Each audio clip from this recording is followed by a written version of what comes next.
Now, last year, 22-year-old Eleanor Williams was jailed for 8.5 years after falsely claiming she'd been raped by multiple men and trafficked by an Asian grooming gang. Welcome back. My next guest has spent the last few years in a living nightmare after being falsely accused of rape by a woman he barely knew. Jordan Trengrove was just 18 when he met Eleanor Williams on nights out in Cumbria. This woman got 8 years in prison for falsely accusing men of doing horrible things to her. Let's talk about it.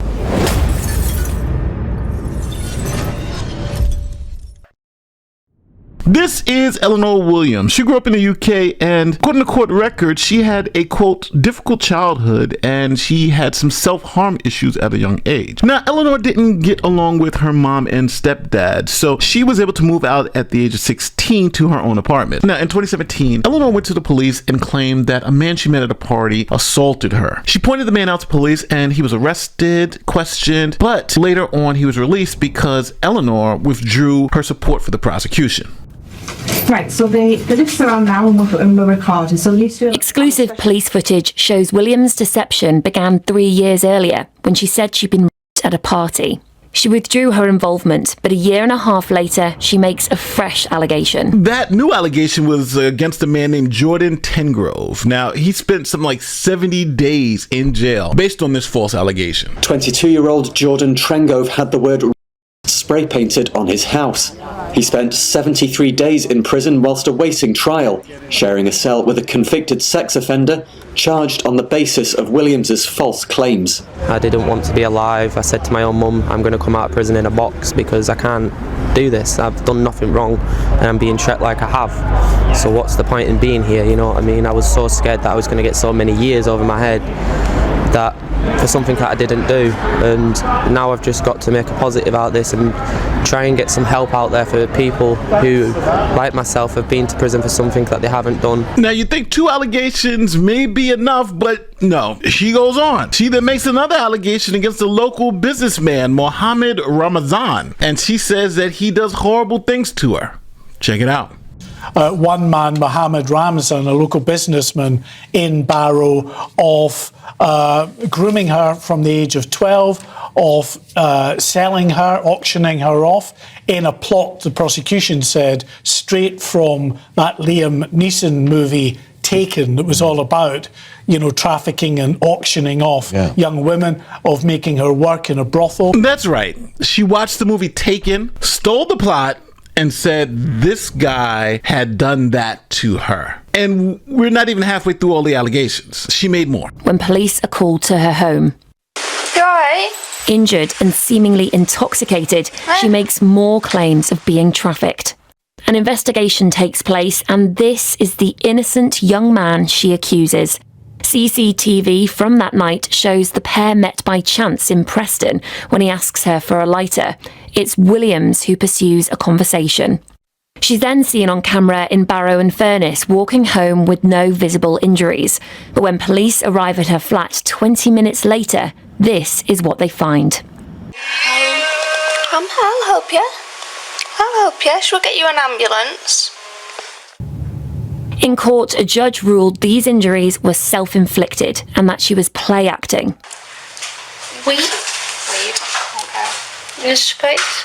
Okay. He also found there was no evidence that she was mentally unwell. Now, I don't know if you guys can recognize the escalation. First, it was just, I'll tell the police, and retract it. Then she tells the police the story, but they found it as false. Now she's actually faking injuries, making to really make it seem like these men did something to her. And again, the reason why she's not prosecuted at this point in time is because of the whole believe all women, and we don't want real victims to come forward, so we don't want to punish the liars. But this emboldens her to continue to lie. Okay, here's a quick message from our sponsor, Ground News. Okay, this is Ground News. Now, I think it's important for me to show you why I use Ground News every day. Now, this story was something that broke today. Daniel Penny found not guilty in chokehold death of Jordan Neely. Now, you guys got to understand, when someone says they're giving me news, I'm assuming they're giving me facts. But you can easily see most of these quote-unquote news organizations are giving you narratives and a little bit of facts. Now, if you know nothing about this story, look at how the narrative on the left is being portrayed. Jordan Neely's dad says system is rigged. Absolved former Marine who killed a New York subway passenger by strangulation. So we have things like strangulation, unfair, the system is rigged. But what are they saying on the right? Or this one, Marine vet Daniel Petty cleared in death of violent homeless man. This is why I love Ground News. You really get to see the biases come out in the news media. On the left, they're holding that Jordan Neely was some type of angel, while on the right, Daniel Penny, he's a hero. Now, for those of you who are new to the channel, Ground News is my go-to news app. Their app and website lets you compare how media websites around the world frame a given story. I generally believe in what they're doing. They're helping you cut through the noise, letting you see all sides. And these tools like the blind spot, it shows you what each side of the political spectrum isn't looking at.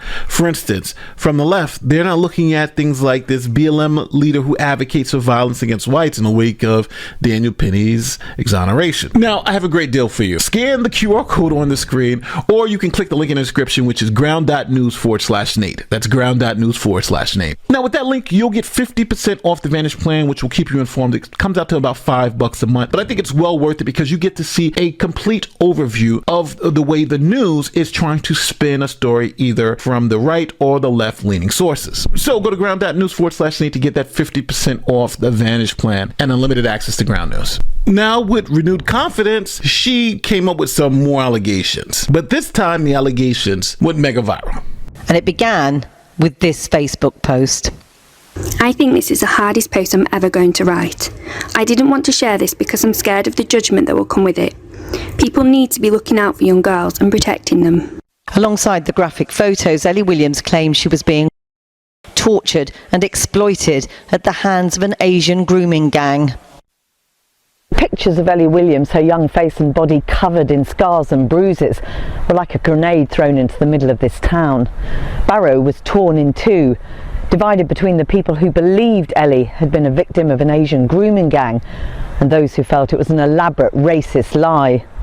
There were protests on the street, dark conspiracies online, a community profoundly damaged. So let's step back for a second. Eleanor said that she essentially was kidnapped and being trafficked by some Asian gang. And during that time, they'd had her doing some wild, crazy stuff. But UK has a lot of surveillance and police started investigating. You know what? I'll show you exactly what the police found.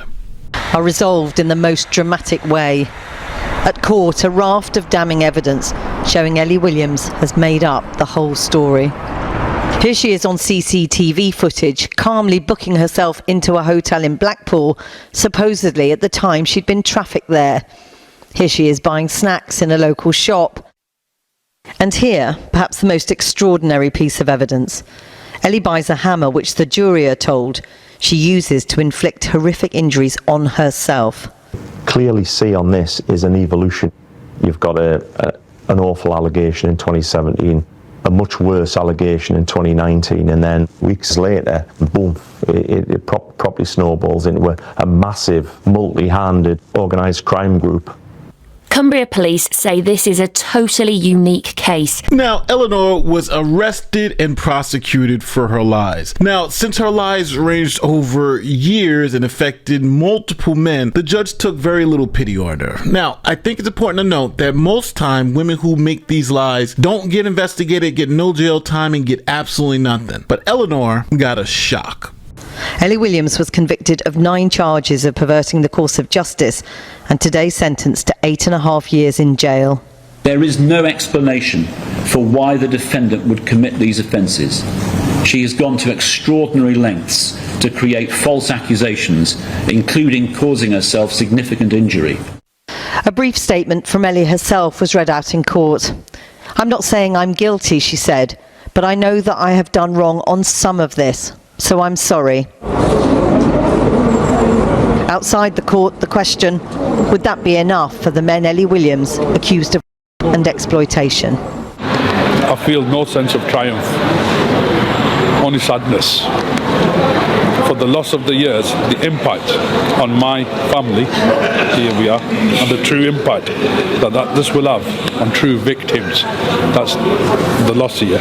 So Eleanor Williams lied on multiple men. Think about 6 or 7 different men making up allegations of torture and all of this other stuff. Now, the sad part about this story is that why did it take so many lies before police were able to lock this woman up? Just imagine if they would have arrested her after the first lie, right? When the one that she retracted. Then what after the second lie? There were multiple times police could have stopped this and saved these innocent men from these accusations, but they didn't, because they wanted to, quote, believe all women and we want to help other victims. But in the sense, the police believing that they were helping other victims come forward by not holding this woman accountable did the reverse and actually created victims. And those victims happen to be the men that Eleanor Williams accused of these horrible crimes. Tell me what I'm wrong in the comment section. Say, Nate, you got this one wrong. Eleanor Williams shouldn't be in jail because it's going to stop other victims from coming forward. I vehemently disagree with you, but it makes good storytelling. So don't forget, like, share, subscribe, do all the great YouTube stuff. My name is Nate the Lawyer, and I'll see you in the next one. Peace.